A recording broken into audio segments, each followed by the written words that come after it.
Hello everyone, welcome back to 60 Thoughts. In this video lecture, we discuss some standard distributions, discrete versus continuous. Okay, so here there are two type of distributions. One is a discrete distribution, another one is continuous distributions. Okay, so totally we have 8 distributions are there. Out of 8, so here there are 8 distributions are there. First 4 distributions we consider discrete, and second next 4 distributions we consider continuous distributions. Okay, let us see one by one in discrete distributions.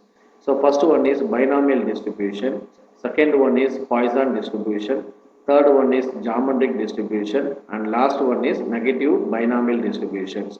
These 4 distributions are called discrete distributions. Similarly, we consider next distribution is uniform distribution and the exponential distribution and gamma distribution and normal distributions. Okay, so these 4 distributions are called continuous distributions. They're asking 2 more questions. Define discrete distributions. So you write these 4 distributions are discrete. Similarly, define continuous distributions means you write these 4 distributions are continuous distributions. So once you get these 8 distributions are called what? Standard distributions. Okay, so I hope you are enjoying the session. Thank you.